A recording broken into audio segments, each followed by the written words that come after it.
ಸರ್ ಹೋಗಪ್ಪ ಮುಂದೆ ಹೋಗು. ಒಳ್ಳೆ ಪ್ಲಾನ್. ನೀವ ಕೆಲಸ ಮಾಡ್ಬಿಡಿ. ತಿಂದು 3 ದಿನ ಆಯ್ತಣ್ಣ. Assalamualaikum sahabat cerita puisi yang Mimin rindu. Film ini berjudul Ama I Love You, dirilis tahun 2018 lalu, dibintangi Chiranjeevi Sarja dan Nisvika Naidu.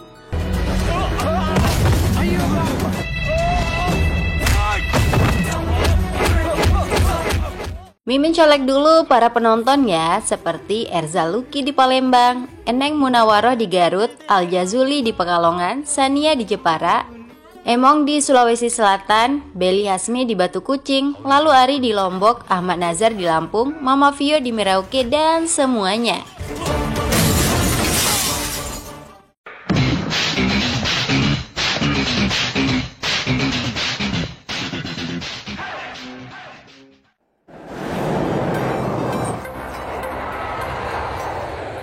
Pemuda kaya raya itu bernama Siddharth, diperankan Chiranjeevi Sarja.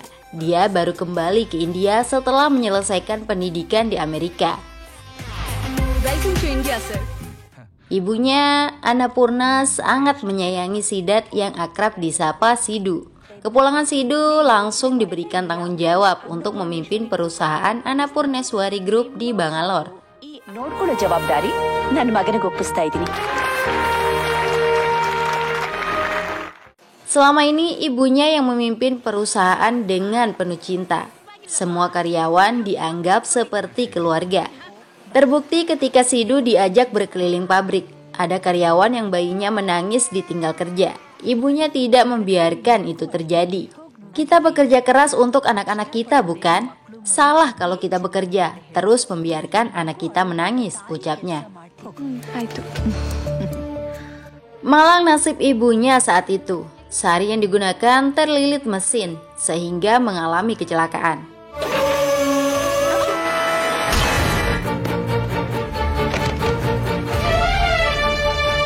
Sidhu langsung melarikan ibunya yang pingsan ke rumah sakit. Sidhu sangat ketakutan jika terjadi apa-apa pada ibunya. Sejak kecil, Sidhu hanya dibesarkan oleh ibunya setelah sang ayah meninggal. Kenangan jasa besar seorang ibu terus terngiang di pikiran Siddharth, mulai dari sejak bayi hingga dia dewasa.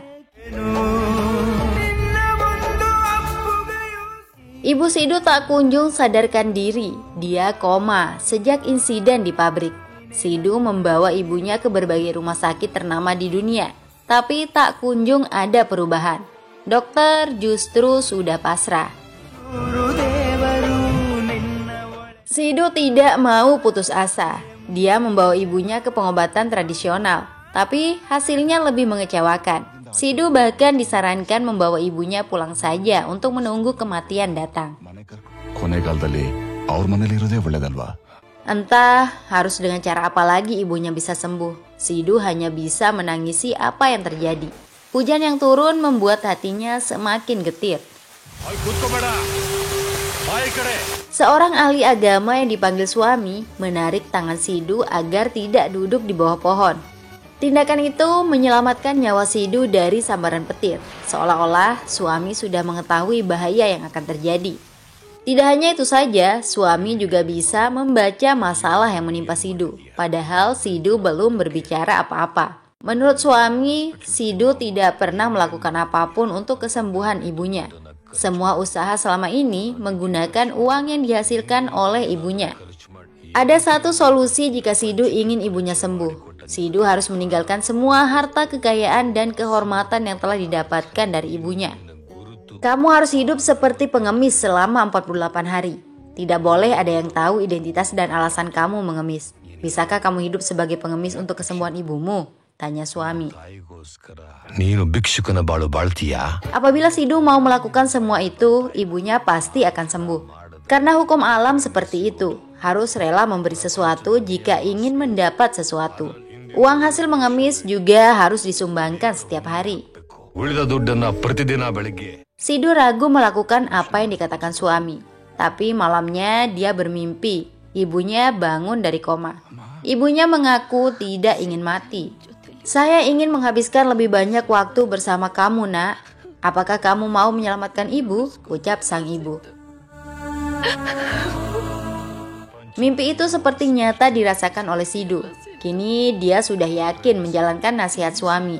Sidhu akan melakukan apapun demi ibunya, termasuk hidup sebagai pengemis. Saat itu, paman Sidhu, Putapa, datang membawa laporan keuangan perusahaan yang merugi karena Sidhu tidak fokus kerja. Putapa menyarankan agar Sidhu menjual 2 pabrik. Tanpa pikir panjang, saran itu disetujui.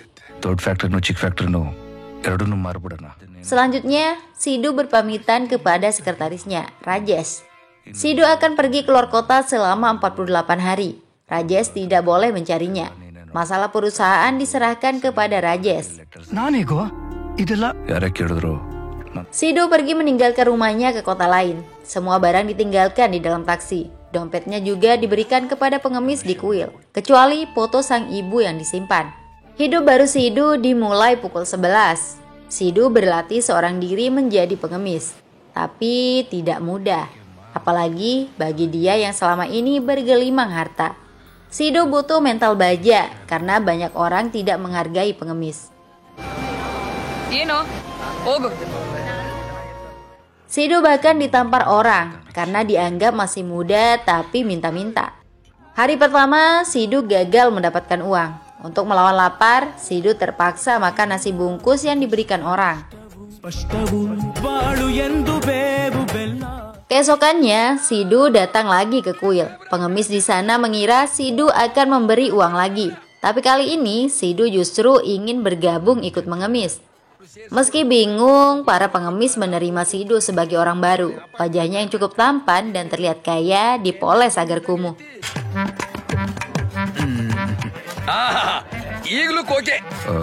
Sidhu juga diajari cara meminta sedekah sehingga orang bisa merasa kasihan.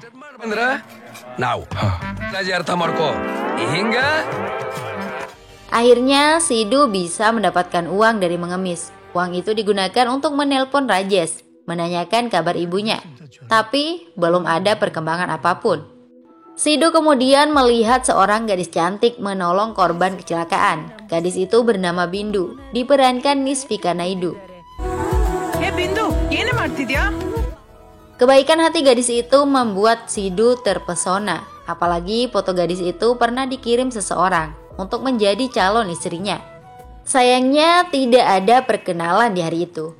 Sidhu melanjutkan aktivitasnya menjadi pengemis bersama yang lain. Profesi itu mereka jalani sampai pukul 6 sore saja. Selebihnya bebas melakukan apapun. Dia juga tinggal di tempat para pengemis senior. Malam harinya, Sidhu masuk kafe. Ternyata kafe pizza itu baru dibuka dan dikelola oleh Bindu. Suasana kafe sepi. Sidhu menjadi pelanggan pertama. Kini Sidhu semakin profesional menjalani profesi sebagai pengemis. Hasilnya tidak lupa disumbangkan untuk Tuhan. Sepulangnya, dia dipalak oleh 3 preman. Padahal dia sudah mengaku hanya seorang pengemis.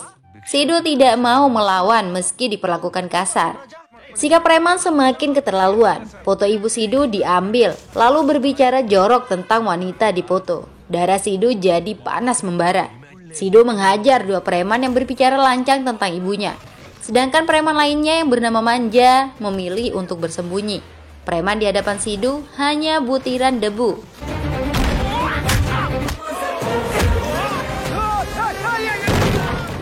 Untuk memastikan aktivitas mengemis lancar selama 48 hari, Sidhu membuat kalender kerja di tempat tinggalnya.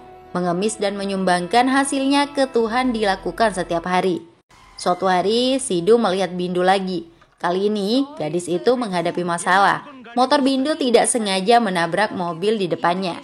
Pemilik mobil yang sok kaya memarahi dan menghina Bindu. Meski Bindu minta maaf dan mau ganti rugi, tapi orang itu terus saja mengoceh. Bindu dianggap miskin dan tidak akan mampu ganti rugi. Sidhu angkat bicara. Dia tidak suka ada orang sok kaya yang belagu. Padahal mobil yang lecet tinggal diklaim melalui asuransi. Mobil yang digunakan juga sebenarnya murahan, sehingga tidak layak untuk disombongkan. Anda menghina seorang gadis karena merasa kaya. Mobil Anda saja tidak bayar pajak di sini, ungkapnya. Orang itu malu sendiri dan memilih pergi. Semua orang memuji Sidu. Saat petugas lalu lintas menanyakan profesinya, teman Sidu nyeletuk saja jika mereka bekerja di pasar saham. Sidu semakin akrab dengan semua pengemis. Dia juga membantu seorang pengemis gila bernama Gita saat ingin diperkosa preman. Sidu menghajar preman itu hingga melarikan diri. Ternyata Gita tidak gila. Sidu mengetahuinya hanya berpura-pura saja. Gita kemudian dibawa ke rumah sakit jiwa agar keamanannya terjaga untuk sementara waktu. Di sana Sidu bertemu kembali dengan Bindu. Keduanya pun mulai temenan. Bindu bercerita akan segera menutup kafe pizza miliknya karena sepi pengunjung. Sidu ingin membantu. Dia akan memasak karena sejak dulu Sidu hobi masak. Pizza buatan Sidu sangat enak sehingga kafe yang dikelola Bindu bersama teman-temannya menjadi ramai pengunjung. Cinta di hati Bindu pun tumbuh subur. Keduanya semakin sering bersama. Namun ketika mereka selfie, Bindu menghapus foto hanya karena ada pengemis. Bindu tidak menyadari jika cowok di sampingnya juga saat ini berprofesi sebagai pengemis. Meski profesi pengemis memalukan, terkadang juga membawa keberuntungan. Misalnya ketika ada razia polisi, Sidu yang membonceng Bindu bisa lolos setelah polisi tahu profesinya. Kan tidak mungkin polisi meminta suap dari seorang pengemis. Bindu mulai mempertanyakan profesi Sidu, tapi Sidu tidak menjawab. Bindu sendiri tidak begitu peduli profesi Sidu, asalkan bukan pengemis. Selanjutnya, Sidu diajak oleh komunitas pengemisnya untuk bisa makan enak di acara kawinan orang. Mereka berpakaian bagus dengan pura-pura sebagai undangan. Para pengemis itu bisa makan enak sepuasnya. Sayangnya, trik itu terbongkar. Keluarga pengantin mengenali mereka sebagai pengemis. Secara kasar, semua pengemis diusir pergi seperti binatang. Sidu tidak tinggal diam. Tidak seharusnya pengemis diperlakukan kasar. Sidu kemudian minta maaf, tapi tujuan para pengemis datang tidak ada niat jahat. Mereka hanya ingin bisa makan enak. Salah satu keluarga pengantin kemudian menanyakan siapa Sidu. Saya salah satu di antara mereka. Saya adalah pengemis, jawab Sidu beranjak pergi. Sidu terlambat menyadari jika jawabannya itu juga didengar oleh Bindu.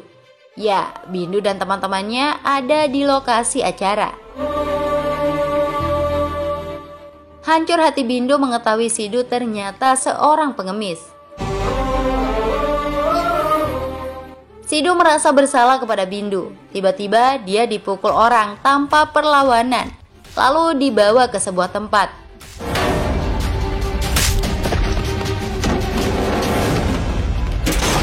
Rupanya itu ulah geng preman yang sempat dihajar Sidu beberapa hari lalu. Para preman tidak terima karena dihajar oleh seorang pengemis. Ketua geng mereka, Ritu, ingin balas dendam. Tapi yang terjadi justru sebaliknya. Sidu menghajar Ritu hingga babak belur.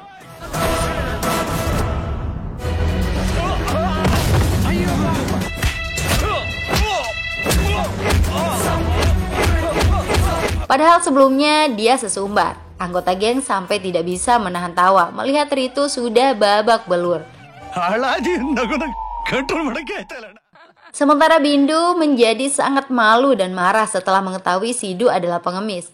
Dia menemui Sidu untuk memintanya berhenti mengemis. Sidu ditawarkan bekerja di kafe yang dikelola Bindu. Sidu tidak bisa mengikuti kemauan Bindu, tapi dia juga tidak bisa menjelaskan alasannya, karena itu adalah pantangan. Bindu semakin dibuat kesal dan marah. Sidu sendiri tetap ingin menuntaskan nazarnya. Apalagi dia melihat di televisi banyak wanita berkumpul di Bukit Camundi. Mereka datang untuk mendoakan pemilik perusahaan Annapurneswari yang sedang sakit. Wanita yang sudah tua juga rela datang berdoa demi kesembuhan ibu Sidu, Annapurna. Dia bukan bos saya, dia seperti anak saya. Jangankan menaiki bukit, saya juga rela mengorbankan nyawa untuknya, ucap seorang wanita. Melihat kepedulian para buruh, Sidu menghubungi Rajesh, meminta agar membatalkan rencana penjualan pabrik. ಅವರೆಲ್ರಿಗೂ ಏನಾದರೂ ಮಾಡಬೇಕು ಕಣೋ. Keputusan itu tentu saja membuat pamannya Putapa marah. Kebetulan saat itu Putapa berada di luar kota. Dia melihat Sidhu sedang meminta-minta. Namun saat dicari sudah tidak bisa ditemukan lagi. ನಿಜವಾಗ್ಲೂ ಕಾಣಿಸಿದ್ನಾ ಅಥವಾ Putapa ingin membunuh Sidhu agar perusahaan bisa dikuasai. Dia membayar kelompok preman pimpinan Arun Kale yang sebenarnya sempat dikalahkan Sidhu. Rupanya bukan hanya Putapa yang mengincar nyawa Sidhu. Dokter pemilik rumah sakit jiwa tempat Gita dititipkan, Ramnaik, sudah datang ke tempat yang sama untuk membunuh Sidhu. Penyebabnya, Gita mengetahui praktik busuk rumah sakit, bahwa pasien di sana dijadikan sebagai uji coba obat baru. Beberapa pasien bahkan sudah meninggal. Gita dan orang yang mengantarnya, Sidhu harus segera diamankan. Arun Kale heran dengan target yang diberikan.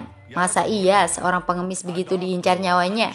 Anehnya lagi, anak buahnya pernah dikalahkan. ಮತ್ತೆ ಭಿಕ್ಷುಕ ಏನು Kale bersama anak buahnya kemudian mendatangi tempat tinggal Sidhu. Makanan yang dibagikan kepada pengemis sudah dicampur obat agar Sidhu lemah, sehingga tidak ada perlawanan. Sidhu bisa diamankan.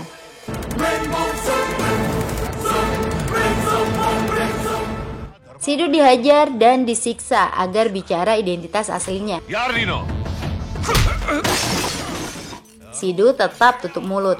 Sidhu juga harus menyerahkan Gita sesuai pesanan Ramnaik. Namun tidak lama, Sidhu bisa kabur dari tempat itu. Sidhu dicari oleh Bindu. Gadis itu merasa bersalah atas sikapnya. Bindu mencari ke sana kemari, hingga akhirnya Sidhu ditemukan tengah kedinginan karena hujan. Bindu memberikan jas hujan dan uang, lalu ingin pergi. Sidhu tidak bisa menerima uang seperti itu. Uang akan diterima jika Bindu memberinya dalam bentuk sedekah. Bindu menangis melihat Sidhu menadahkan tangan kepadanya.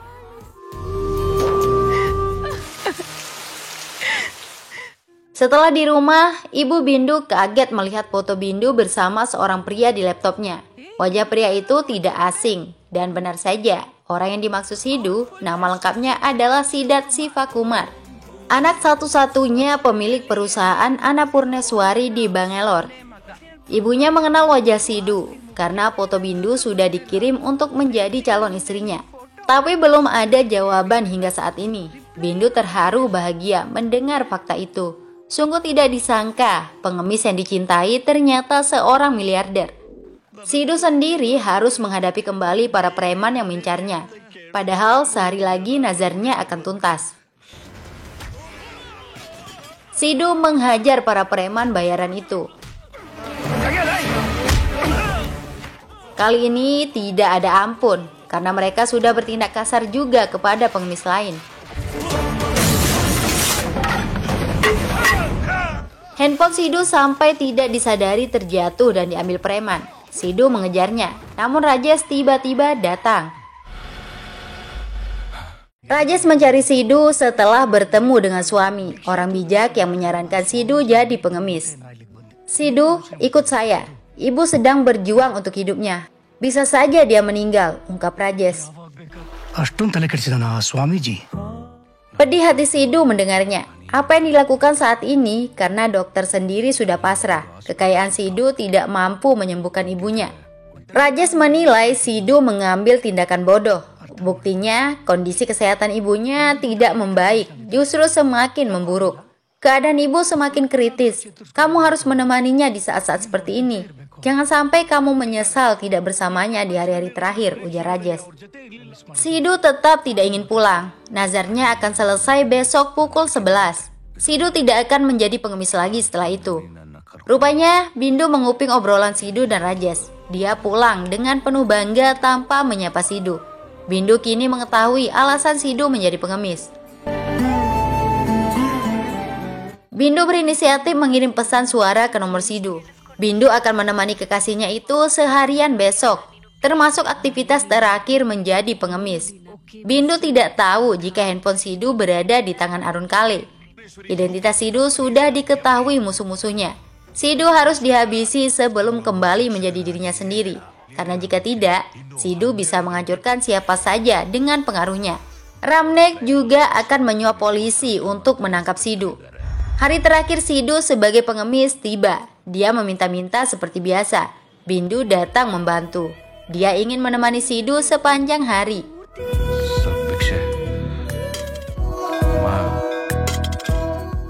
Bindu lalu berbicara tentang hari terakhir Sidhu menjadi pengemis. Hal itu membuat Sidhu kaget. Bagaimana bisa Bindu mengetahui rahasianya? Obrolan itu dihentikan dengan kedatangan Arun Kale dan anak buahnya. Sidhu melawan mereka semua. Dia tampil sangar, garang, dan menakutkan.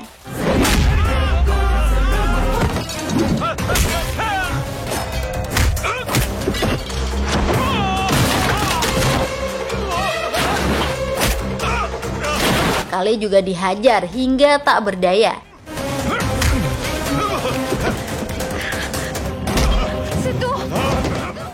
Bindu yang menghentikan keganasan Sidhu dan mengajaknya pergi. Kale masih ingin membunuh Sidhu dari belakang. Naasnya, pisau itu menyambar leher Bindu. Kale kemudian melarikan diri. Sementara Bindu dibawa ke rumah sakit. Dokter di sana tidak mau menangani Bindu, apalagi orang yang membawanya terlihat miskin. Sidhu berjanji akan membayar semua biaya rumah sakit setelah pukul 11. Dokter kemudian menanyakan apa pekerjaan Sidhu. Sidhu mengaku dirinya pengemis. Jawaban itu membuat dokter pergi, karena seorang pengemis tidak mungkin akan mampu membayar. Dokter. Sidhu bingung harus berbuat apa. Dia benar-benar dilema. Sementara kondisi Bindu semakin mengkhawatirkan. Bindu sekarat. Dia sudah berada di ujung kematian. Bindu kejang-kejang. Sidhu sudah tidak tahan lagi. Pilihannya hanya dua, menyelamatkan nyawa Bindu saat ini atau tetap mengutamakan nazarnya. Dengan berat hati, Sidhu memilih untuk menyelamatkan nyawa Bindu. Sidhu akan menelpon Rajesh untuk mengurus biaya rumah sakit. Artinya pengorbanan selama ini akan sia-sia di menit terakhir. Halo. Untungnya teman-teman pengemis Sidhu datang. Mereka membawa semua uang receh hasil meminta-minta. Nazar Sidhu pun aman. Bindu juga langsung ditangani dokter. Masalah genting terlewatkan. Tapi inspektur polisi yang disewa Ramnek datang menangkap Sidhu. Sekitar 3 menit lagi pukul 11. Sidhu meminta izin untuk menyumbangkan hasil mengemisnya hari itu sebelum dibawa ke kantor polisi. Inspektur mengizinkan, tapi sikapnya sangat merendahkan dan menghina Sidhu. Setelah uang selesai disumbangkan, waktu menunjukkan pukul 11. Nazar Sidhu telah berakhir. Dia berhasil menjadi pengemis selama 48 hari. Sidhu kemudian diseret ke kantor polisi. Saat itu juga Rajesh datang dan melihat apa yang terjadi. Rajesh memarahi polisi. Sidhu juga langsung mendapatkan pengawalan pribadi. Sidhu, Niho. Guards, escort. Sidhu yang dikenal sebagai pengemis kini sudah kembali menjadi Siddharth, seorang miliarder kaya raya. Semua orang menjadi kaget, termasuk para pengemis. Inspektur polisi dan dokter juga minta maaf. Kini Sidhu diperlakukan dengan hormat setelah diketahui orang kaya. Sementara musuh-musuh Sidhu nasibnya berakhir tragis. Pemilik rumah sakit jiwa Ramnek ditangkap polisi. Pembunuh bayaran Arun Kale dan paman Sidhu, Putapa, juga ditangkap karena ingin membunuh Sidhu. Selanjutnya, Sidhu pulang ke rumah untuk melihat ibunya. Kondisi ibunya tinggal menunggu ajal. Sidhu sangat sedih melihat pengorbanannya belum bisa menyembuhkan sang ibu. Sidhu hanya bisa menangis. Ibunya tidak memberikan respon apapun. Sidhu lalu menadahkan tangannya lagi. Dia bersikap seperti pengemis, memohon agar ibunya bisa sadarkan diri. "Mohon Bu, tinggal bersama saya beberapa hari lagi. Tolong kasihani saya," ucapnya. Dan saat itulah kekuasaan Tuhan datang. Tangan ibunya mulai bergerak. Pengorbanan dan keimanan Sidhu tidak sia-sia. Ibunya bisa sadarkan diri.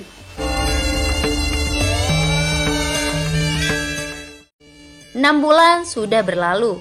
Teman-teman pengemis Sidu menjadi buruh pabrik. Sidu sendiri hidup bahagia bersama ibunya dan juga Bindu.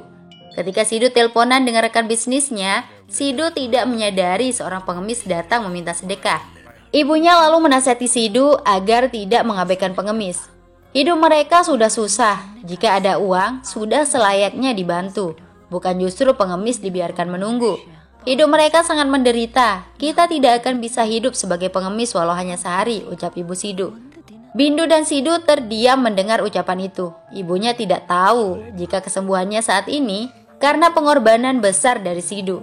Pengorbanan menjalani hidup sebagai pengemis selama 48 hari. Film pun selesai. Bye-bye.